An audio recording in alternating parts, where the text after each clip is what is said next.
In the realm of history, few characters have captivated our collective imaginations as much as Grigori Rasputin. The enigmatic Siberian mystic who rose to prominence and wielded tremendous influence over the reign of Tsar Nicholas II and his family, the Romanovs. In Imperial Russia, born in 1869 in a small village in Siberia, Rasputin was the son of a peasant farmer. As a young man, he demonstrated a remarkable resilience to pain and an affinity for healing.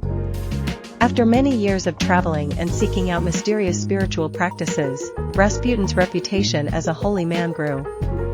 A disgraced and disaffected member of the clergy, Rasputin was said to possess the ability to cure the ailments of others through his spiritual powers.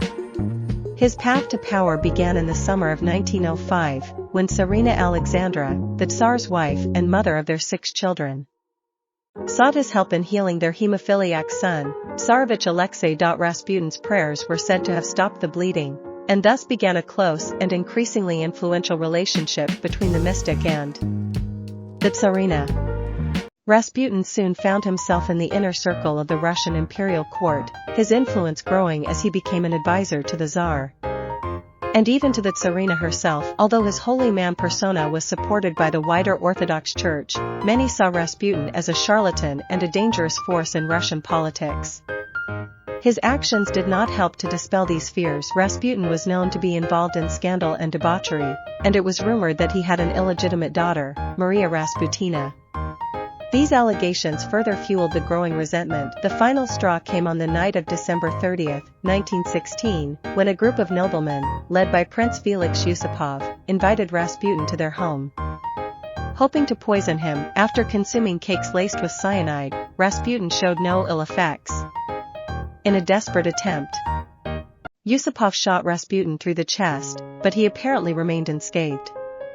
By this point, Rasputin had become aware that he was being ambushed, and managed to escape the house, only to be confronted and drowned in the icy waters of the Moika River. In the end, the brutal and mysterious death of Grigori Rasputin would serve only to cement his legacy as a sorcerer, a madman, and a saint.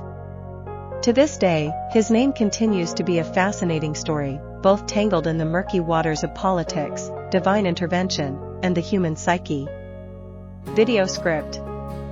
Opening shot of a snowy Russian countryside. Narrator, voiceover. In the heart of Imperial Russia, a man stirred the darkness, capturing the minds of all who knew him. Cut to a portrait of Grigori Rasputin. Narrator, voiceover. Grigori Rasputin, a humble peasant, who ascended the ranks of Russian society through a combination of mysterious healing powers and political savvy. Cut to historical footage of Tsar Nicholas II and his family. Narrator, voiceover. With the power to heal the Tsar's son, Rasputin found himself at the heart of the imperial court, his influence growing as he became an advisor to the Tsar and even to the Tsarina herself. Cut to images of Rasputin engaged in scandalous behavior. Narrator, voiceover. However, his questionable behavior and allegations of debauchery fueled resentment, as well as urban legends about his extraordinary powers. Cut to a staged reenactment of Rasputin's death. Narrator, voiceover. On the night of December 30, 1916, a group of noblemen, led by Prince Felix Yusupov, lured Rasputin to their home under the pretense of healing Grigori's daughter Maria. Cut to animated depictions of Rasputin being poisoned and shot, but continuing to show no sign of injury. Narrator, voiceover. Despite being poisoned and shot, Rasputin refused to die, and eventually made his escape. Cut to a shot of Rasputin being drowned in the Moika River. Narrator, voiceover. But his life was brought to a violent and mysterious end as he was drowned in the icy waters of the Moika River. Closing shot of a statue of Rasputin in modern-day Russia. Narrator, voiceover. To this day, the legend of Rasputin lingers, a haunting and enigmatic figure in the annals of Russian history.